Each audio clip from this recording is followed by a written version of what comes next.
spectacle est une routine pour des millions de Camerounais qui scrutent chaque soir l'obscurité ou les délestages avec une angoisse renouvelée.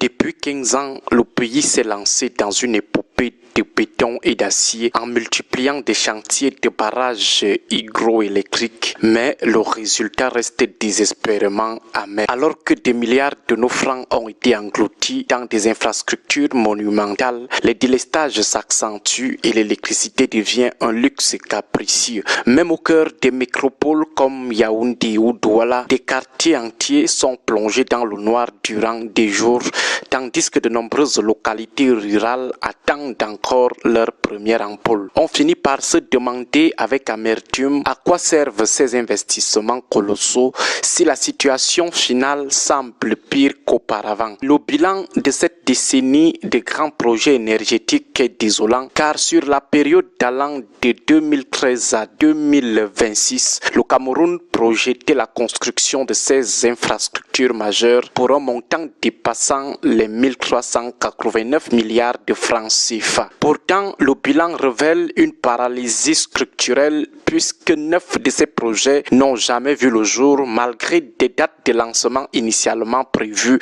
pour 2017 ou 2018. Cette inertie soulève des interrogations profondes sur la gestion de nos ambitions énergétiques et sur les mécanismes qui bloquent l'émergence réelle du secteur. Le cas du barrage de Menveleu situé à Niabizan sur le fleuve Ntem illustre parfaitement cette dérive de gestion et de conception. Le projet initié avec fracas pour injecter 211 MW sur le réseau interconnecté Sud, ce projet a coûté près de 450 milliards de francs CFA, soit une somme bien supérieure aux estimations initiales de la primature.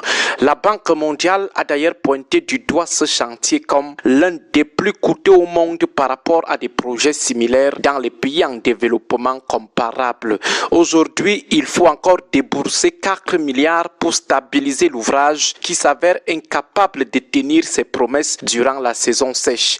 En début d'année 2024, de temps à autre, la production tombe même à zéro à cause du faible débit du fleuve, prouvant que l'étude de l'aléa climatique a été lamentablement négligée. Plus à l'est du pays, le barrage Lompangar, avec sa centrale de pied de 30 MW, devait apporter la lumière à une région longtemps délaissée.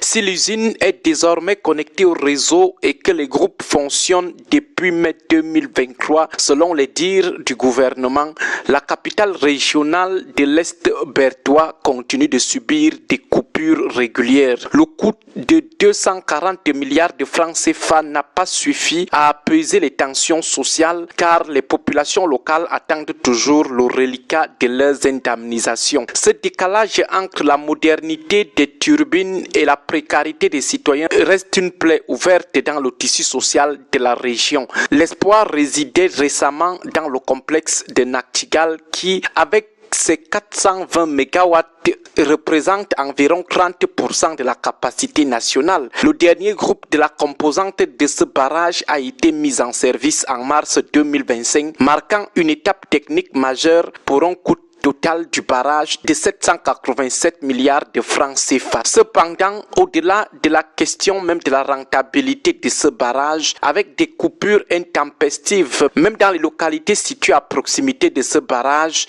un nouveau piège financier se referme sur l'État puisque le contrat stipule le paiement d'une facture mensuelle de 10 milliards de francs CFA, que l'énergie soit consommée ou non. Pendant que l'on rêve d'exporter 100 MW vers le Tchad dès 2027, le consommateur camerounais continue de payer le prix fort pour une instabilité persistante. D'autres échecs viennent noircir le tableau comme le barrage de Mékine dont la production s'effondre à moins d'1 MW durant l'étiage à cause d'un site trop plat. Pire encore, les essais de 2017 ont provoqué des inondations désastreuses pour les riverains, prouvant une fois de plus les lacunes techniques du projet. Dans la Damawa, le projet Bini Awarak est à l'arrêt pour des problèmes de financement après avoir été lancé sans étude clés illustrant une navigation à vue coûte aujourd'hui très cher aux contribuables camerounais.